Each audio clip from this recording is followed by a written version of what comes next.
कल जो पैराग्राफ हुआ था अंत में, उसको पढ़ के आगे बढ़ते हैं, जिसमें कहा राजमा ने कि सद्गुरु का कथन है कि संघर्षमय जीवन यदि संघमय होता या संग ही होता सत्पुरुषों का, तो जीवन कुछ और ही होता। इस कथन के अनुसार यदि प्राणी को अपने जीवन दर्शन के अनुरूप संगठन मिल जाए, समुदाय मिल जाए, तो सहज हो जाता है जीवन अपने ढंग से व्यतीत करना और समाप्त हो आता है संघर्ष। तो इससे पहले बातें संघर्ष की हो रही थी कि कितने प्रकार के संघर्ष हैं। ये जो ऐसा युग अभी चल रहा है, नाम दिया गया है कलयुग, किंतु इस युग में धर्म के आधार पर आध्यात्मिकता से भरा हुआ एक नैतिक जीवन जीने के लिए बहुत संघर्ष करना पड़ता है लोगों को। किंतु यहाँ गुरुदेव एक सुझाव दे रहे हैं, बतला रहे हैं, जैसा राजमा ने लिखा है कि यदि जीवन में संघर्ष है तो संघर्ष को हम थोड़ा देखें, सुने, समझें कि आखिर ये संघर्ष है किसका। तो प्रथम तो हम बाहर देखते हैं कि लोगों से हमारा संघर्ष है, लोगों से वैचारिक मतभेद है, किंतु जब हम अपने भीतर देखते हैं तो हमें लगता है हमारे ही भीतर न जाने कितने तरह के विचार आते हैं और विचारों का द्वंद्व चलता रहता है, और वो द्वंद्व बहुत बार संघर्ष में भी बदल जाता है। तो इस तरह हमारा जीवन संघर्षमय ही बना रहता है। और वैसा जीवन यदि संघमय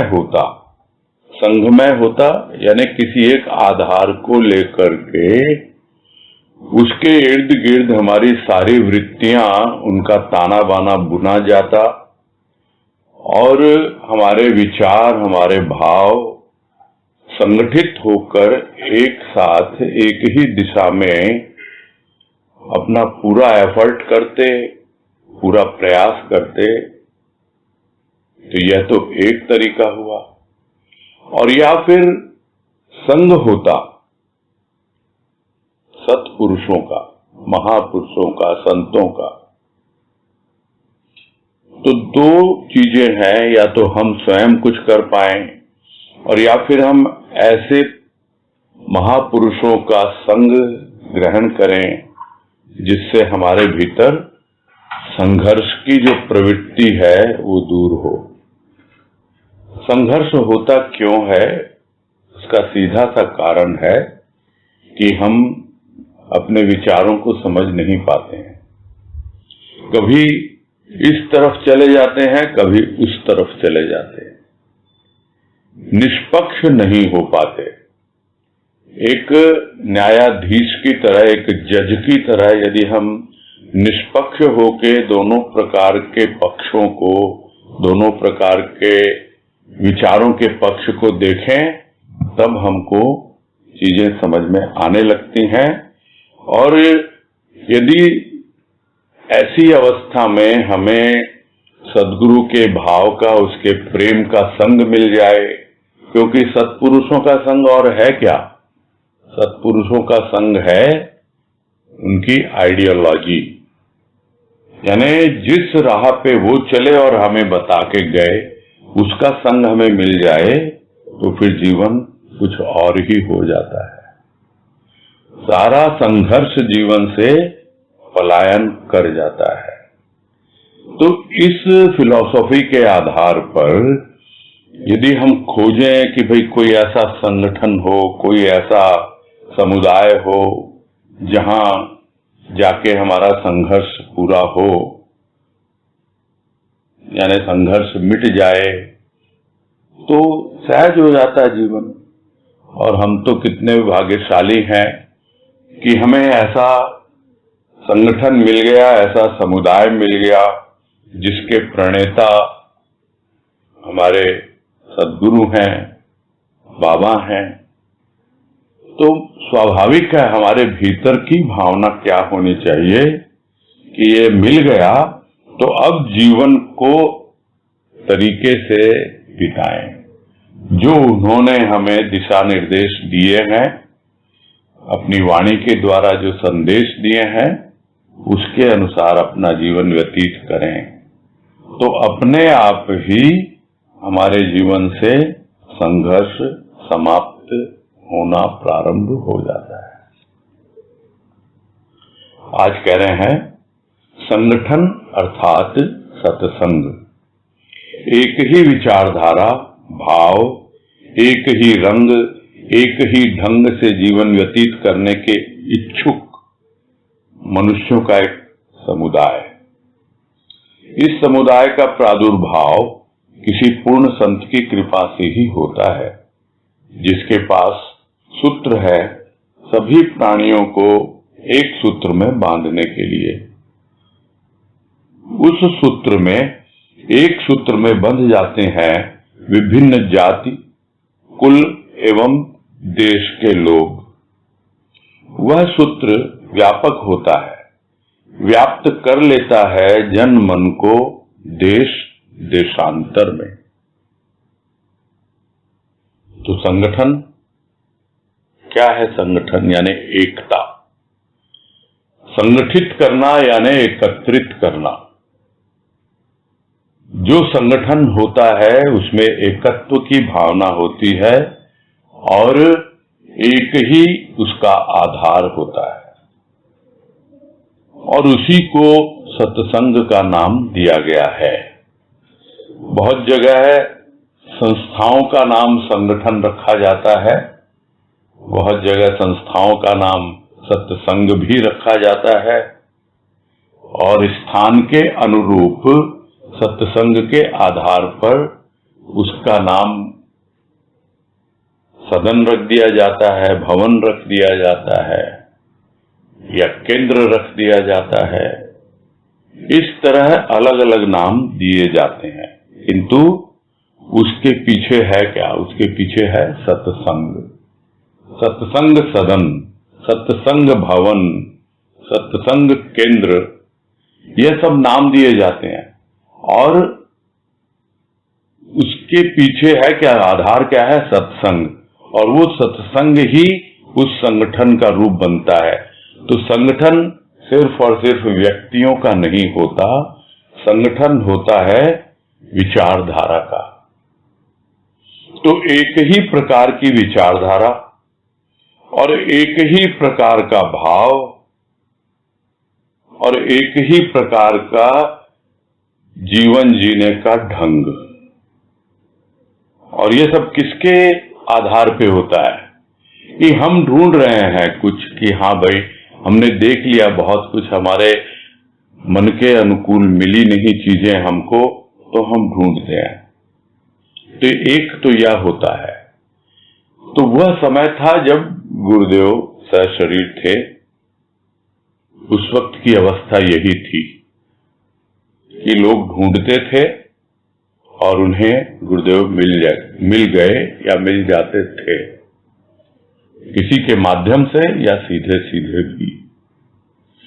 अब बाद में क्या अवस्था है? यदि हम विचार करें अभी वर्तमान में क्या अवस्था है?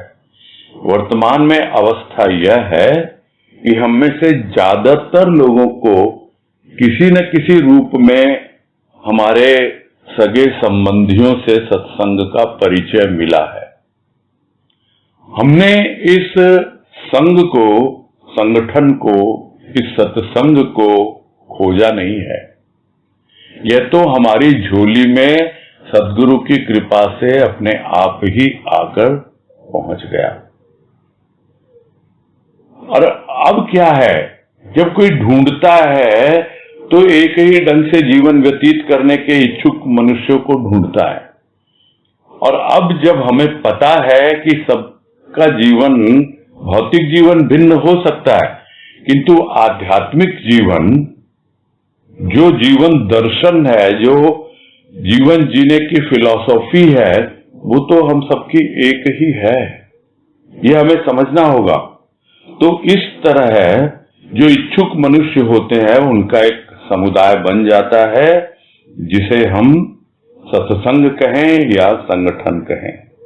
किंतु इसका प्रादुर्भाव तो किसी संत की कृपा से ही होता है, पूर्ण संत की कृपा से। तो कैसे होता है? उसके पास एक सूत्र है, यानी एक धागा है। वो धागा क्या है? सद्गुरु के पास वो धागा है प्रेम का। और सभी प्राणियों को उस एक प्रेम के धागे में बांधने के लिए वो सूत्र उन्होंने लिया, सबको बांधा और सबको वो सूत्र पकड़ा दिया। उस सूत्र से जिस तरह रक्षा सूत्र होता है, तो रक्षा करता है वो, रक्षा बंधन जिसे हम कहते हैं, त्योहार मनाते हैं, वैसे ये प्रेम का सूत्र हमारी रक्षा करता है, प्रेम के बंधन में हमें बांधता है। तो एक ओर तो हम सतगुरु के साथ प्रेम के बंधन में बंधते हैं, और साथ ही साथ हम उस प्रेम के सूत्र को आपस में एक दूसरे से बंधने के लिए, जुड़ने के लिए भी काम में लेते हैं। तो प्राणियों को एक सूत्र में बांधने के लिए सद्गुरु के पास वो सूत्र है, और वो सूत्र हमेशा विद्यमान रहता है। उस सूत्र में, उस एक सूत्र में सब बंध जाते हैं। वहां पे कोई जाति, कुल, देश, यह सब कोई बातें नहीं होती। यह तो सब भौतिक परिचय है कि कौन किस जाति का है, कौन किस कुल का है, कौन कहाँ रहने वाला है, क्या है। तो वह सूत्र इतना व्यापक होता है। क्यों होता है? क्योंकि वो प्रेम का सूत्र है, और वो प्रेम का सूत्र इतना व्यापक कि सबको अपने में समेट लेता है, अपने में व्याप्त कर लेता है, जन मन को, चाहे वो किसी भी देश में हो, इस देश में या देशांतर में, यानी देश के बाहर के हों, विदेश में हो, देश देशांतर सब जगह जो भी उसके प्रेम के सूत्र में बंधता है, वो इतना व्यापक है वो सूत्र कि सबको एक साथ लेकर चलता है, संगठित रूप में, सत्संग के रूप में।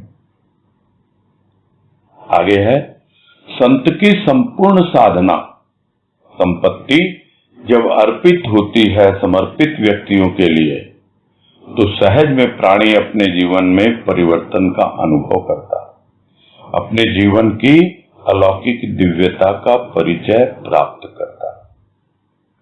तो यदि किसी व्यक्ति को जो इस संगठन में जुड़ा हुआ है, जो इस सत्संग से जुड़ा हुआ है और उस प्रेम सूत्र में बंधा हुआ है, उसे अवश्य ही अनुभव होता होगा जो यहां लिखा जा रहा है कि यह जो भी हम अनुभव करते हैं वो संत की संपूर्ण साधना की संपत्ति है। संत ने, गुरुदेव ने, वो अपनी संपूर्ण साधना वो पूरी की पूरी अर्पित कर दी।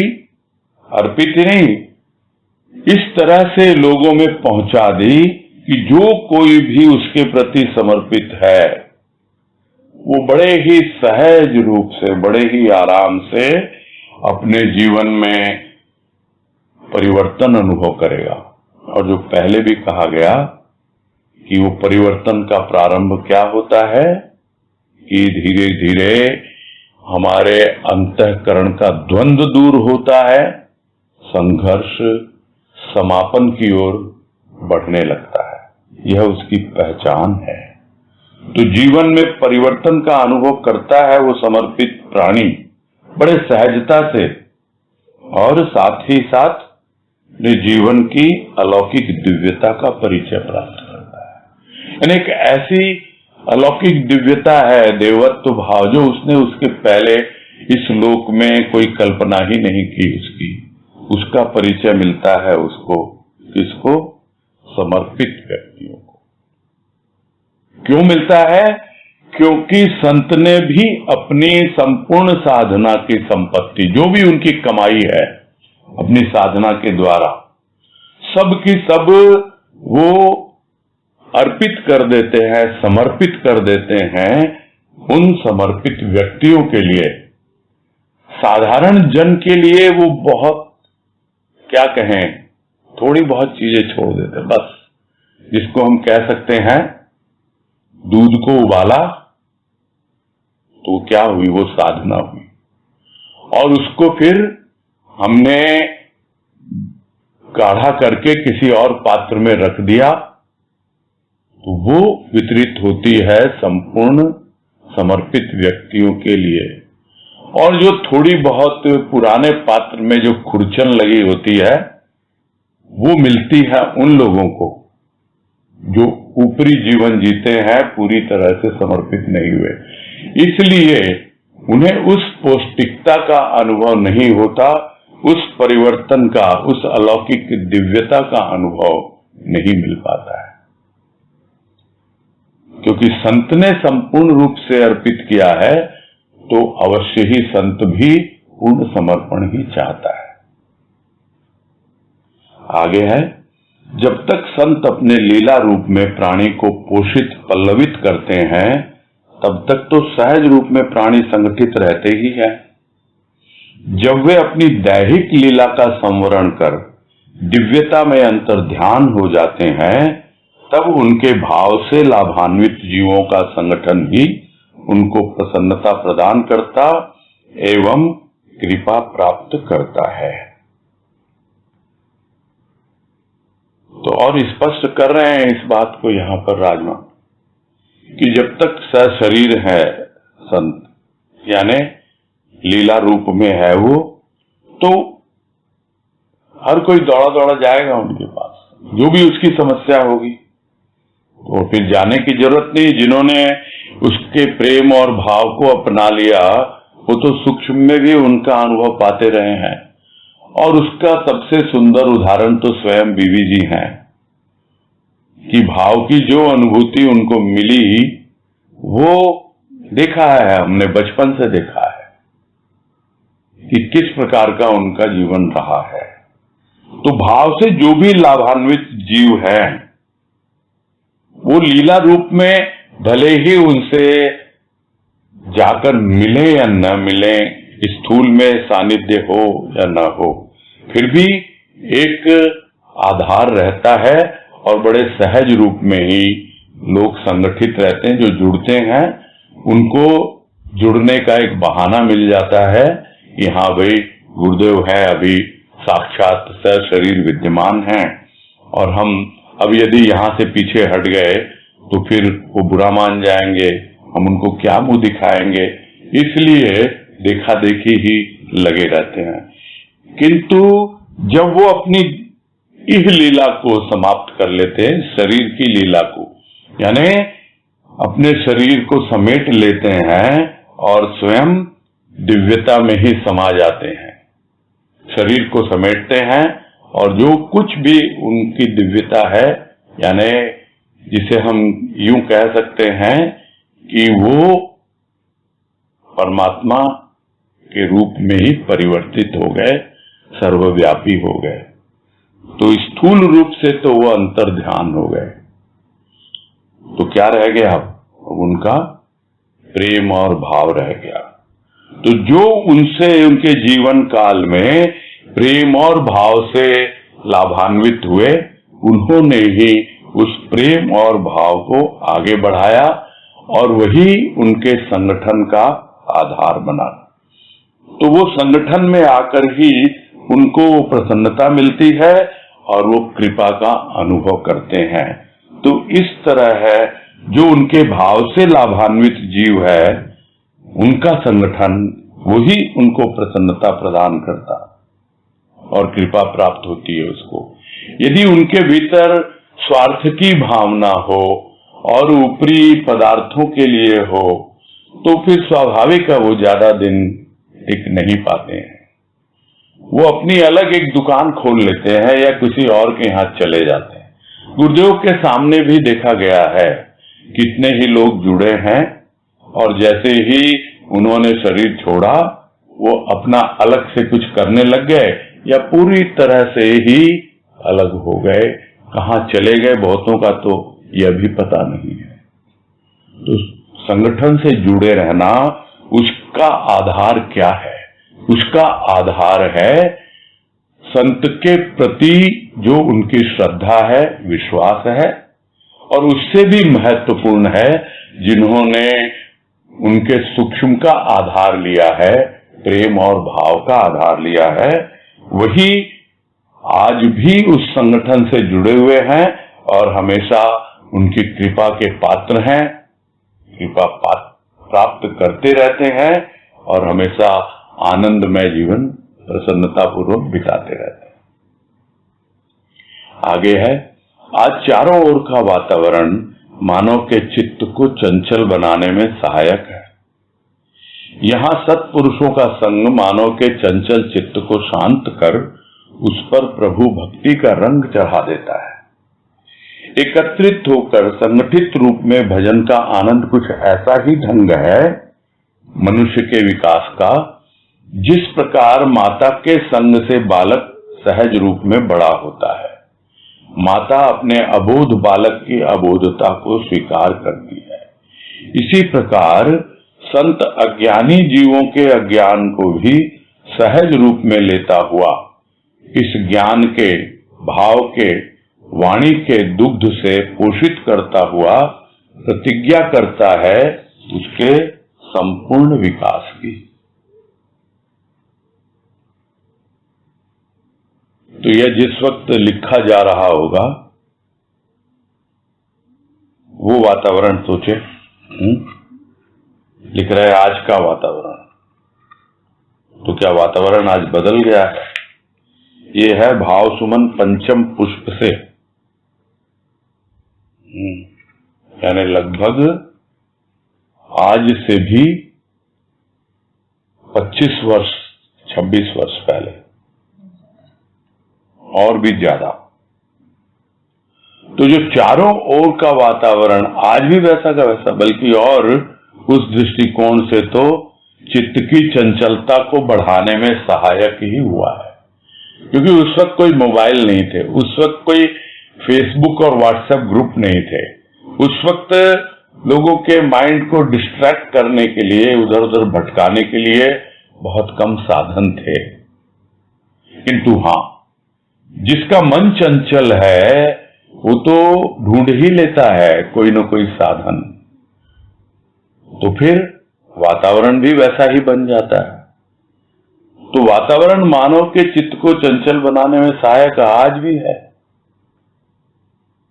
तो यदि कोई अपने चंचल चित्त को शांत करना चाहता है तब वो महापुरुषों का, संतों का संग ढूंढता है, संग करता है, और तब उसके चंचल चित्त की जो चंचलता है वो शांत होती है। और वो संग जो है सत्पुरुषों का, वो उनके ऊपर प्रभु की भक्ति का रंग चढ़ाता है। यानी धीरे धीरे प्रभु की भक्ति का रंग चढ़ने लगता है। और फिर जब वो एकत्रित होते हैं, इकट्ठे होते हैं और संगठित रूप से प्रभु का सुमिरन करते हैं, उसका भजन गाते हैं और उसी में, उसी रंग में रंगे हुए प्रभु की भक्ति में, तो उसका जो आनंद आता है उस संगठित रूप में करने का, तो कुछ ऐसा ही ढंग है कि अपने आप ही उसके जीवन का विकास होता है। किंतु उसमें सबसे महत्वपूर्ण क्या है? महत्वपूर्ण यह है कि उसका संग रहे। जितने भी उसमें शामिल हैं सबके भीतर उस संत का संग है, क्योंकि यह सत्संग है और संत कुछ और नहीं, सत्य का ही प्रतिरूप है। तो जो सत्य से जुड़ता है संत से जुड़ता है, जो संत से जुड़ता है सत्संग में आता है, तो उसका एकमात्र ध्यान सत्य पर हो। तो उससे संग जब होगा तो इस प्रकार जैसे माता के संग से बालक अपने आप ही बड़ी सहजता से बड़ा हो जाता है, और किसी भी प्रकार की अबोधता होती है। अबोधता माने ऐसा लगता है ये तो बच्चा है, अबोध है, कुछ जानता नहीं है, वैसे ही संत भी सभी प्रकार के जीवों को जो भी उनके पास आते हैं यही समझते हैं यह भी अबोध है, जानता नहीं है, बच्चा नहीं है, और बड़ी आसानी से जैसा भी है, कितनी भी उसने गलतियां की हों, कितने भी उसने क्या कहें साधारण भाषा में पाप किए हों, ऐसा ही सोच के आता है प्राणी, मैंने बहुत पाप किए हैं। बोलता भी है भीतर ही भीतर संत को, किंतु संत क्या कहता है, जो भी तुमने किया है वो अबोधता में किया है, बेवकूफी में किया है। अब तू यहां आ गया, अब तुम जैसे अज्ञानी जीवों को मैं अपना तो रहा हूं, किंतु साथ साथ तुम तैयार हो जाओ किस प्रकार सहज रूप से तुम्हारे भीतर मैं उस भाव के द्वारा, अपनी वाणी के द्वारा उस भाव को संप्रेषित करता हूं और उस भाव के द्वारा तुम्हारे अज्ञान को दूर करता हूं। तो जिस तरह मां उस अबोधता को स्वीकार करती है, उसको पोषित करती है, वैसे ही संत भी अज्ञानी जीवों के अज्ञान को सहज रूप में लेता है और अपनी वाणी के दुग्ध से पान कराता है, जिसमें प्रेम और भाव के साथ साथ भक्ति और ज्ञान भी मिले हुए हैं। तो इस तरह उसका पोषण होता चला जाता है। और इतना ही नहीं करता, प्रतिज्ञा करता है। ये कमिटमेंट है संत का उसके संपूर्ण विकास के लिए, और हम कमिटेड नहीं है। इस बात को जिस दिन हम रियलाइज कर लेंगे, समझ लेंगे और अंदर से एकदम गहराई से प्राप्त हो जाए, उठ जाए भीतर से, ये इसको बोलते हैं ना कि एक चित्त की चंचलता होती है जो हमें टिकने नहीं देती है, और एक चित्त की गहराई से उठती है कोई चीज, जिसको हम लोग अपनी भाषा में मारवाड़ी में बोलते हैं कि चित्त उठायो। तो चित्त उठायो से मतलब क्या है, ये कोई गलत बात सुन के नहीं, कुछ ऐसी बात जो भीतर चुभ गई, अंदर की गहराई तक चली गई, वो छूती है, तब जाकर के हम उसके प्रति कमिटेड होते हैं। उसने तो प्रतिज्ञा कर रखी है, क्या हमने प्रतिज्ञा कर रखी है अपने संपूर्ण विकास की? वो तो हमारा विकास चाहता है क्योंकि वो कमिटेड है। क्या हम अपने विकास के लिए कमिटेड हैं? बस इतनी सी बात समझनी है।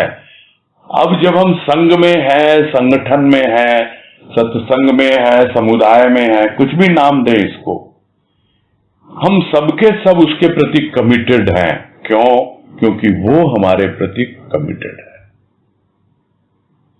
अब उसके बाद हमारे माध्यम से किसी और तक वो अपने भावों का संप्रेषण करना चाहता है, वहां उसी का कमिटमेंट है। हम तो उसके प्रति कमिटेड हैं, हमको तो उसी से सरोकार है, हमको किसी और से नहीं है।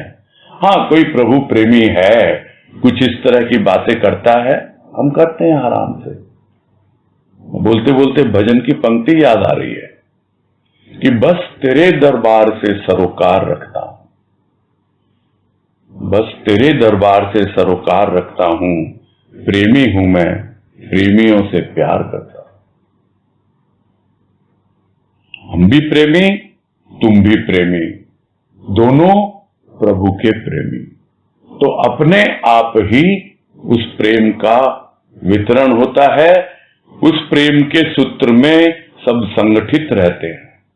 यही है संगठन का महत्व। आगे है संत समाज मात्र कुछ बुद्धिजीवियों का समाज नहीं। संत वही है जो प्राणी मात्र के विकास के निमित्त आतुर है एवं मूढ़ से मूढ़ प्राणी के भीतर की भी संभावना को देखकर उसे भी संबल देकर आगे बढ़ाता है, उसे अज्ञान जनित विश्वासों से ऊपर उठाकर अनुभव की संपत्ति प्रदान करता है। तो एक समाज होता है जो पहले भी बात आई, अब उसको समाज कह दो, संगठन कह दो, अभी किसी का नाम लेने की जरूरत नहीं है। ज्यादातर इस तरह के समाज देखे गए हैं या संगठन देखे गए हैं जिनमें बुद्धिजीवियों का ही जमावड़ा होता है। बुद्धिजीवी यानी बुद्धि प्रधान। बुद्धिजीवी माने जो अपने आप को बहुत पढ़ा लिखा समझते हैं, किंतु संत समाज ऐसा नहीं होता। क्या होता है संत समाज? तो उसके लिए समझना होगा संत को। तो पहले भी कहा कि वो तो कमिटेड है, प्रतिज्ञा है उसकी तो संपूर्ण विकास की, प्राणी की। तो प्राणी मात्र के विकास के लिए वो हमेशा तत्पर है, आतुर है। आए तो सही कोई, वो देखता नहीं है कि अरे ये कोई बुद्धिजीवी होगा, नहीं तुम पढ़े लिखे नहीं हो, तुम्हारा यह एडमिशन नहीं होगा। स्कूल में भी जाते हैं तो अलग अलग कैटेगरी के अनुसार ये इस क्लास में जाएगा, ये इस क्लास में जाएगा, ऐसा कुछ नहीं है।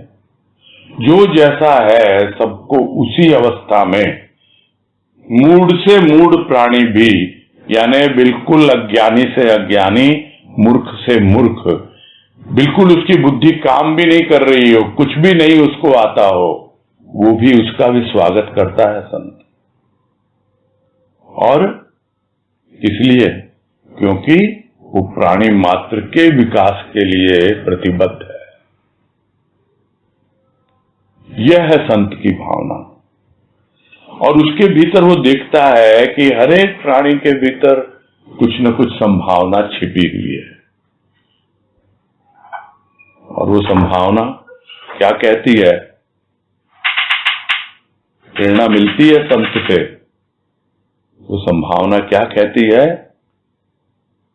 समभाव में आना। क्योंकि संत समभाव में रहता है। वो यह नहीं देखता कौन बुद्धिजीवी है, कौन मूढ़ है, कोई जाति कुल वर्ण कुछ नहीं देखता। वो सब देखता है तो सिर्फ और सिर्फ उसका समर्पण देखता है। तो इसलिए उस समभाव में रहता है, किसी को बड़ा न छोटा, इसके भीतर संभावना होती है। इसीलिए दूसरों के भीतर भी, सामने वाले के भीतर भी वो संभावना को तलाशता है। तलाशता ही नहीं, तराशता है। यानी प्रत्येक के भीतर जो संभावनाएं छिपी हुई हैं, उनको टोह कर, खोज कर उसको एक आकार देता है कि जरूरी नहीं है कि तू भजन गाएगा तभी तू सत्संगी कहलाएगा। जरूरी नहीं है तू प्रवचन कर पाएगा तो ही सत्संगी कहलाएगा, कि वाणी का विश्लेषण कर पाएगा या कुछ और। जो कुछ भी तेरे भीतर संभावनाएं हैं उसको प्रकट करना मेरा काम। यह संत की वाणी है, यह संत का भाव है जो हमारे भीतर इन संभावनाओं को जगाता है और हमें संबल देकर आगे बढ़ाता है। जब कभी हम थोड़ा इधर उधर भटकने लगते हैं तो नहीं, कर आगे बढ़, तेरे भीतर है ये संभावना, और हौसला बढ़ाता है और हमें आधार देता है, सहारा देता है। और जो भी हमारे अंधविश्वास है, जो अज्ञान से निकले हुए हैं, अज्ञान जनित, यानी हम जानते नहीं थे और हमने उनको मान लिया कि हाँ भाई ये विश्वास है, तो उन विश्वासों से ऊपर उठाता है हमें। और सबसे महत्वपूर्ण चीज क्या है? अनुभव की संपत्ति प्रदान करता है। यानी हमें ऐसे अनुभव देता है, वही अनुभव हमारी पूंजी है, वही हमारी संपत्ति है। उसके सानिध्य में, या यूं कहें समर्पण का प्रतिदान है वो। ये हमने समर्पण किया और उसने हमें अनुभव से माला माल कर दिया, वही हमारे लिए संपत्ति है। तो इस तरह संतों का जीवन होता है। वो प्रत्येक प्राणी के भीतर संभावनाएं देखते हैं और उसको तराशते हैं, आगे बढ़ाते हैं। साधारण मनुष्य अंधविश्वासों की पोटली बांधे परमार्थ के पथ पर अग्रसर होना चाहता है।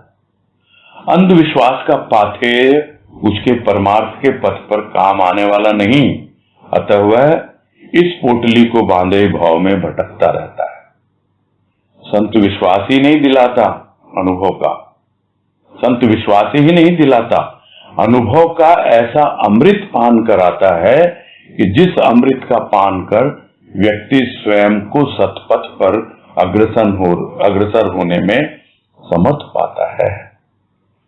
अब यहाँ पे इस पैराग्राफ का सार इतना ही है कि हम तो अपने अंधविश्वासों की, ये अंधविश्वास बड़ा ब्रॉड शब्द है, बहुत व्यापक है, और इसमें ज्यादातर जो चीज आती है, जिसकी बातें बार बार होती हैं, कि हमारी रूढ़िवादिता, जिसको हम अंग्रेजी में कहते हैं ऑर्थोडॉक्स, और हमारी मान्यताएं, हमारी परंपराएं, ये हमारे समाज में ऐसा, हमारे परिवार में ऐसा, हमारे घर में ऐसा, और उन्हीं अंधविश्वासों के आधार पर हम धर्म के नाम पर, परमार्थ के नाम पर उनकी अंधविश्वासों की पोटली लेके घूमते रहते हैं और आगे बढ़ नहीं पाते हैं, भटकते रहते हैं इस संसार में। तो संत क्या करता है? संत सर्वप्रथम कहता है, भाई ये उतार के रख दे ये पोटली, थोड़ा सुस्ता ले, भटक लिया ना, अब तू मेरे पास आया है, अब मैं तुझे विश्वास दिलाता हूं। तो वो विश्वास ही नहीं दिलाता, अनुभव देता है ताकि उसको विश्वास हो, और वो अनुभव ही अमृत है। हम अक्सर कहते हैं भाव अमृत है, प्रेम अमृत है, किंतु कौन लेके आया वो? उसके द्वारा क्या मिला हमें? प्रेम और भाव के द्वारा अनुभव मिला। और यदि किसी को अनुभव नहीं मिल रहा, अक्सर यह भी सुना जाता है, हम तो इतने वर्षों से सत्संग कर रहे हैं, हमें तो कोई अनुभव नहीं मिला, सदगुरु ने दिया ही नहीं कुछ। तो उसका सीधा साधा कारण यहां समझ में आ रहा है, जो बतला दिया कि संत की तो कमिटमेंट है लेकिन हमारी नहीं है। वो तो समर्पित है जीव मात्र के लिए, हमारे लिए भी, हम उसके प्रति समर्पित नहीं है। इस वजह से दोनों का कनेक्शन जुड़ा नहीं है अभी, तब अनुभव नहीं मिलता। नहीं तो अनुभव का ऐसा अमृत पान कराता है संत कि उस अमृत का पान करके व्यक्ति अपने आप ही सहज रूप में स्वयं ही सतपथ पर अग्रसर होने में समर्थ होने लगता है। जब जरूरत पड़ती है उसको याद करता है, किंतु उसने बता दिया किस तरह आगे बढ़ा जाता है। और बढ़ तू, मैं हूं तेरे साथ, तुमको इतने अनुभव दिए हैं, बस ऐसे ही पूरी बातें करने के लिए, सिर्फ चर्चा करने के लिए नहीं, उस पर आगे बढ़ने के लिए, सतपथ पर आगे बढ़ने के लिए, परमार्थ के पथ पर आगे बढ़ने के लिए, तब हम समर्थ पाते हैं। हाँ, ये सामर्थ्य हमें किसने दी, ये शक्ति हम कहां से पाए? कोई और नहीं है, वो संत ही है। आगे है, संत कृपा का अनुभव प्राणी के झूठे अहम को उसी प्रकार छिन्न भिन्न कर देता है जिस प्रकार सूर्य रश्मियां अंधकार को। संत कृपा प्राप्त मानव के मन में भेद उसी प्रकार मिट जाता है जिस प्रकार सूर्य भले बुरे सभी को बिना विचार किए प्रकाश प्रदान करता है। जब अहम होगा तो अन्य के अहम से उसी प्रकार टकराएगा जिस प्रकार से बर्तन टकराते हैं, किंतु अहम के समर्पित होने पर संगठित व्यक्ति उसी प्रकार आनंदित होते हैं जिस प्रकार एक लहर से दूसरी लहर। मानव का विकास इसी में है कि वह अपने स्थान पर आते हुए व्यक्ति को देखकर उसे अपना स्थान दे और आगे बढ़ जाए। न कार्य से मोह, न पद से मोह, न प्रशंसा की चाह, न निंदा का भय। प्रेम के सूत्र में बंधे व्यक्तियों का संगठन ही इस कलियुग के प्रभाव से मुक्त हो सत्य की शक्ति का अनुभव करता, प्रसार करता एवं आत्मानंद का आनंद लेता प्राणी को प्रेरणा प्रदान करता है। और इस पैराग्राफ के सेकंड हाफ में बहुत रिलीवेंट, महत्वपूर्ण बात कही गई है जिसे हम समझेंगे। पहले तो यही कहा है कि ये जो अनुभव है उसकी पहचान क्या है। ये जो संत की कृपा से हमें अनुभव मिला, उसकी सबसे पहले पहचान है कि हमारा झूठा जो भी अहंकार है वो पूरी तरह से छिन्न भिन्न हो जाता है, जैसे कि सूर्य की किरणें आती हैं और अंधकार को पूरी तरह छिन्न भिन्न कर देती है, भगा देती है, रहता ही नहीं अंधकार, डर के मारे भाग जाता है। तो वो जो कृपा मिलती है, उसका अनुभव मिलता है कृपा का, तो अपने आप ही हमारे भीतर से अहंकार जो है, जो झूठा अहंकार है, वो दूर होने लगता है। और फिर मानव के मन से भेद मिट जाता है कि मैं कुछ हूं और वो कुछ है। भेद दृष्टि खत्म होने लगती है। क्यों? क्योंकि अब कोई भिन्न नहीं है, सब उसी के प्रेमी हैं, सब उसी संगठन में है, उसी सत्संग में है। तो वो संत की कृपा जब मिल जाती है मानव को, तो भेद उसी प्रकार मिट जाता है जैसे सूर्य है, वो विचार करता ही नहीं बिना कि कौन भला है कौन बुरा है, कि भाई चेहरा देख के जिसको बोलते हैं हम लोग टीका निकालें, कि देखें इससे तो हमको ऐसा व्यवहार करना है, उसके साथ ऐसा व्यवहार करना है। भले बुरे का कुछ विचार करता ही नहीं प्राणी। क्यों? क्योंकि उसके भीतर से भेद दृष्टि ही लोप हो गई, खत्म हो गई। वो एक ही तरीके से सबके साथ व्यवहार करता है। और नहीं तो यदि अहम होगा तो उसकी पहचान क्या है? अहम है तो अहम से अहम टकराएगा, जैसे बर्तन से बर्तन टकराता है। तो क्या होता है? बर्तन से बर्तन टकराता है तो क्या होता है? आवाज होती है, शोरगुल होता है, तू तू मैं होती है। तू तू मैं क्यों होती है? कि एक का अहम दूसरे के अहम से टकरा रहा है। किंतु यदि वही फूल से फूल भिड़े, ये भी राजमा से सुना हुआ है कि हम संगठित क्या हैं कि एक डलिया में बर्तन रख दिए गए तो थोड़ा सा भी हिलेगा तो आवाज करेगा, और एक डलिया में कुछ फूल रख दिए गए, अगर हिले भी डलिया तो कोई आवाज नहीं आएगी। कोमलता है फूलों में, कोई आवाज नहीं आती, टकराते भी नहीं है वो एक दूसरे को स्पर्श करते हैं।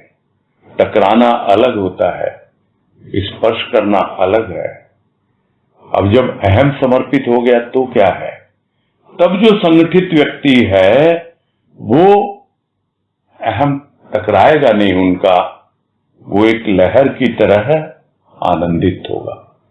जैसे समुद्र में लहरें उठ रही हैं और लहरें बढ़ रही हैं, किनारे की ओर बह रही है, तो एक लहर और दूसरी लहर, यानी एक व्यक्ति उसके भीतर का भाव विचार और दूसरा व्यक्ति उसके भीतर का भाव विचार। हो सकता है कोई लहर थोड़ी ऊंची है, कोई लहर थोड़ी नीची है, किसी के भीतर का भाव कुछ ज्यादा हो सकता है, किसी के भीतर का कुछ कम हो सकता है।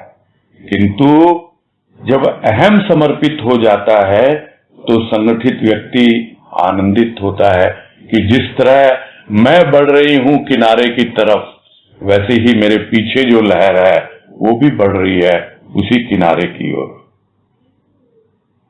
और क्या करता है वो उस दूसरी लहर को भी स्थान देता है। यह नहीं कि वो वहीं खड़ा हो जाए, रुक जाए, लहर रुकती नहीं है, बढ़ती चली जाती है और विकास की ओर बढ़ती है। उसी तरह मानव का विकास इसी तरह है कि वो अपने स्थान पर आते हुए व्यक्ति को देख उसे अपना स्थान दे और आगे बढ़ जाए। जैसे एक लहर पीछे से आ रही है, वो आगे की लहर उसको स्थान देती है और खुद आगे बढ़ जाती है। वैसे ही देखें, हाँ अब इसकी योग्यता है, ये इसके काबिल हो गया, इसके भीतर बहुत प्रेम और भाव है, तो यह नहीं कि बस मैं अगर बैठ गया कहीं पर तो ये कोई गद्दी है हमारी, कोई हटा नहीं सकता, ऐसा नहीं है। और अपने यहां तो परंपरा ही नहीं है इस संगठन में, इस सत्संग में, कि गुरु की कोई गद्दी है कि कोई हटा नहीं सकता। तो योग्य होता है अपने आप ही, जब हमारा अहम बिल्कुल नहीं होता तो सहज रूप से उसको स्थान मिल जाता है। क्यों? क्योंकि न तो उसको कार्य से मोह है ही नहीं। अहंकार किस बात का है? मेरा बहुत बड़ा पद है, मैं सेक्रेटरी हूं, प्रेसिडेंट हूं, कुछ भी हूं। न पद से मोह है, न कार्य से मोह है, और मैं बहुत कुछ कर रहा हूं भाई, तो प्रशंसा सुनना चाहता है, वो सब है ही नहीं। ये सब झूठे अहम के ताने बाने हैं और लोग बुनते हैं। हम समझ नहीं पाते किस प्रकार प्रशंसा के जाल में हमको फंसा लेते हैं। वो तो बहुत बाद में समझ में आता है, किंतु हां, जो वास्तव में अहंकारी होते हैं वो तो चाहते हैं ऐसे चापलूसों को, जिसको वो साधारण भाषा में चमचों को कहा जाता है, क्योंकि वो भीड़ चाहिए उनको, उन चमचों की, चापलूसों की, ताकि उनका अहंकार हमेशा पोषित होता रहे। किंतु जो सहज रूप से अपने अहंकार का विसर्जन कर चुका है, उसे न किसी कार्य से मोह, न किसी पद से मोह, न किसी प्रशंसा की चाह और न किसी निंदा का भय, तो क्या करेगा वो तो चलता चला जा रहा है एक लहर की तरह, और कोई लहर आ रही है, अपने आप उसको स्थान मिल रहा है। तो यही है विकास। यदि हम अपना विकास चाहते हैं, हम आगे बढ़े, जो दूसरे योग्य हैं उनको उसका स्थान दें। कारण क्या है? कारण है कि सब प्रेम के सूत्र में बंधे हैं। प्रेम में कोई छोटा बड़ा नहीं होता है, और जहां प्रेम होता है, सच्चा और शुद्ध प्रेम, वहां अहंकार हो ही नहीं सकता। यही पहचान है। तो यदि प्रेम है तो अपने आप ही प्रेम के सूत्र में जो बंधे हुए व्यक्ति हैं, उनका संगठन क्या होगा? इस कलयुग के प्रभाव में नहीं आएगा। कितना ही बाहर कुछ होता रहे, कोई भी काल हो, कोई भी समय हो, कोई भी व्यक्ति हो, कोई भी देश हो, ये तीन चीजें होती हैं, देश, काल और पात्र। पात्र यानी व्यक्ति, देश यानी स्थान, काल यानी समय। इन तीनों के प्रभाव में वो नहीं आता।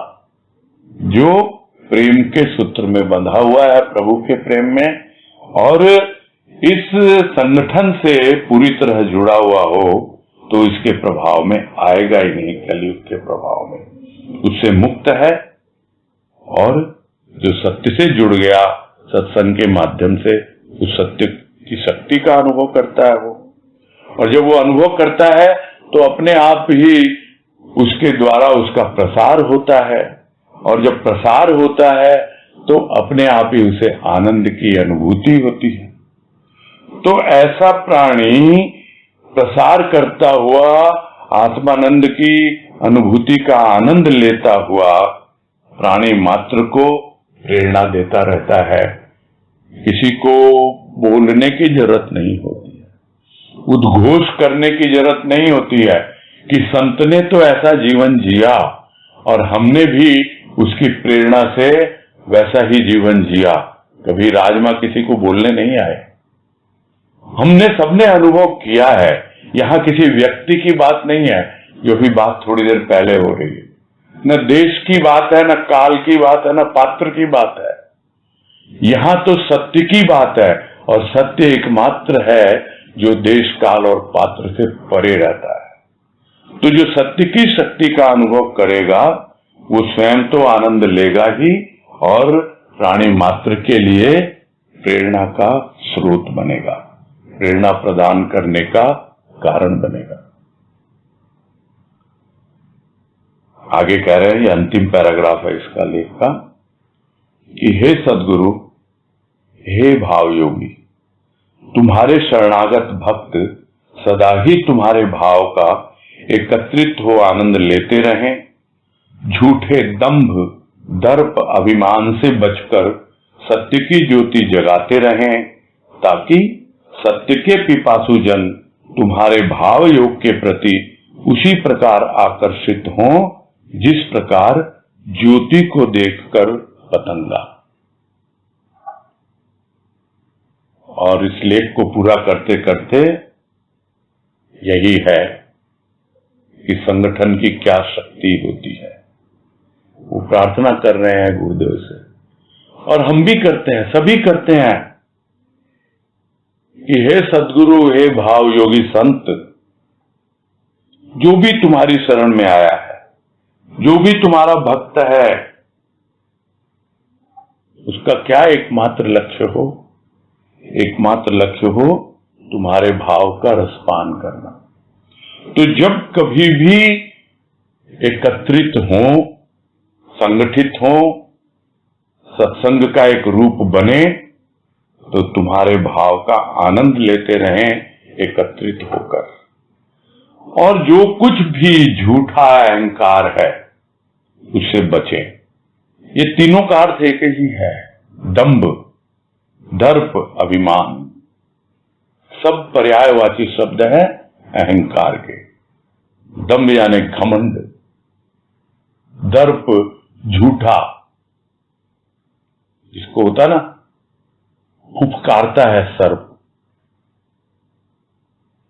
वैसे ही फुफकारता है अहंकारी जब उसको क्रोध आता है।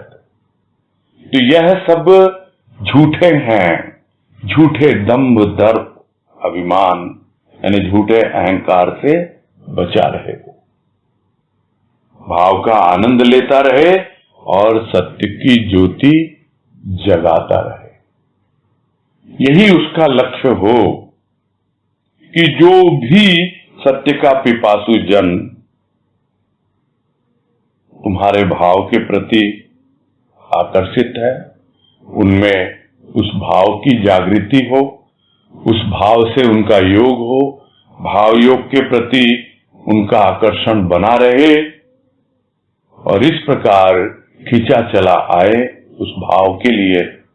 जैसे कि भाव एक ज्योति है और साधारण जन जो इस संगठन से जुड़ा हुआ है या संगठन में शामिल होना चाहता है, वो एक पतंगे की तरह ज्योति के इर्द गिर्द मंडराता है, वैसे ही उस भाव के इर्द गिर्द उस भाव योग के प्रति आकर्षित होता है।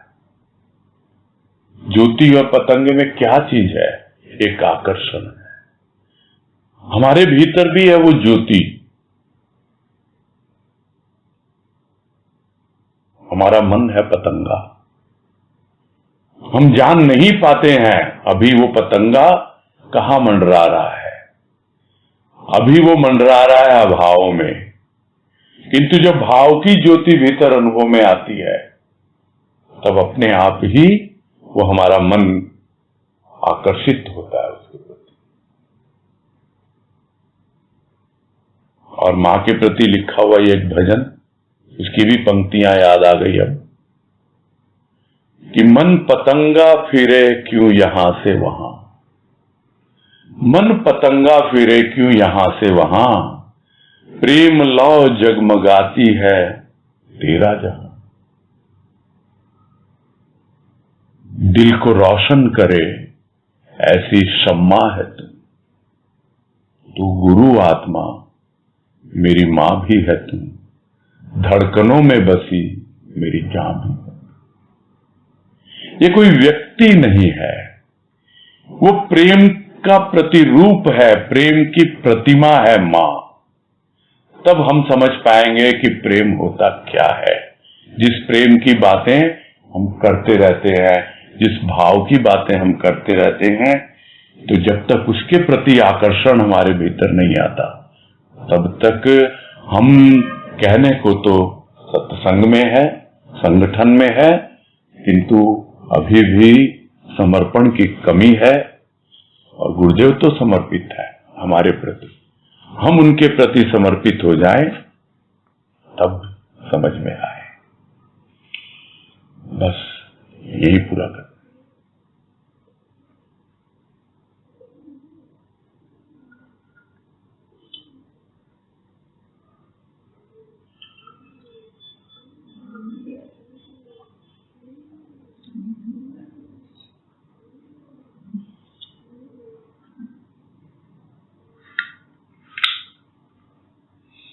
नीतू गुप्ता।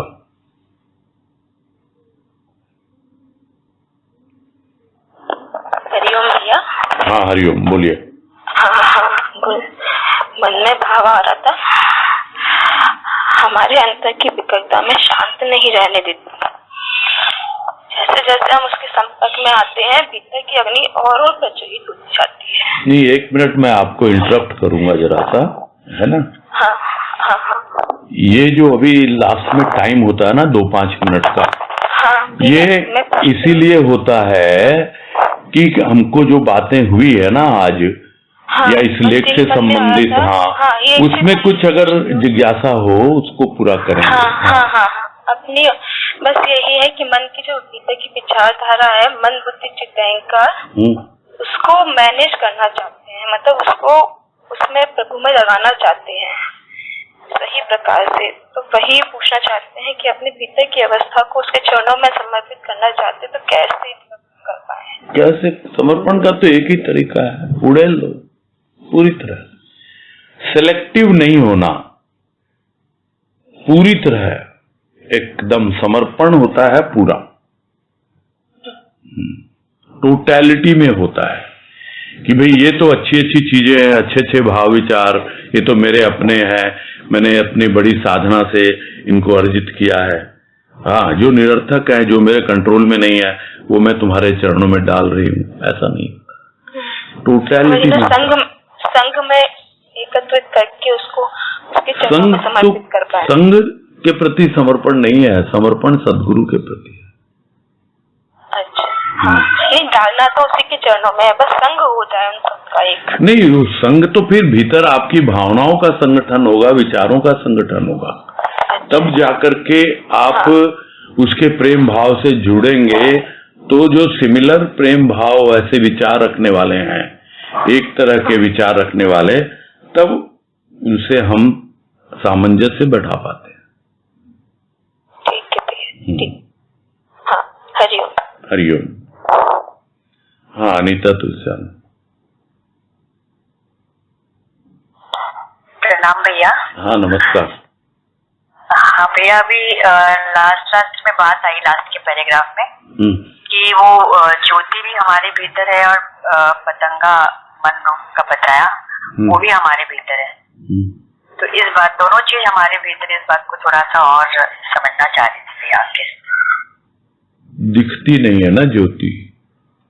हाँ, वो भाव दिखाएगा उस ज्योति को, यही है। भाव आता है और हमारे अंतःकरण में प्रकाश देता है। किस तरह देता है कि देख यहाँ पर है वो ज्योति छिपी हुई है। ये तो एक उदाहरण है कि ज्योति के जैसे ही दर्शन होंगे तो पतंगा भागेगा उसके पीछे, आकर्षित होगा, लेकिन फिर ज्योति गुम हो जाती है, दिखाई नहीं देती, फिर पतंगा इधर उधर भटकने लगता है, यहां से वहां भटकता रहता है। किंतु जहां हमें ज्योति दिखाई देती है, भले ही अपने अंतःकरण में नहीं दिख रही है, किसी और के अंतःकरण में हमको दिखती है ज्योति, तो हमारा मन पतंगा उसकी ओर आकर्षित होता है। तो वो कोई व्यक्ति के प्रति आकर्षण नहीं है, वो उसके प्रेम के प्रति है आकर्षण, उसके भाव के प्रति आकर्षण है। तो यह इसीलिए भजन की लाइनें कही ना कि स्पष्ट हो जाए ये बात। हाँ, ठीक है। हाँ भैया, ठीक है भैया, प्रणाम। हाँ, हरिओम।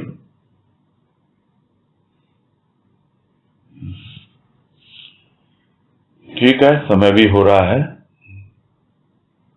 पूरा करते हैं फिर। ठीक है भैया जी, हरिओम भैया जी। हाँ, हरिओम, हरिओम सबको, हरिओम सबको, हरिओम। प्रणाम। हाँ, हरिओम।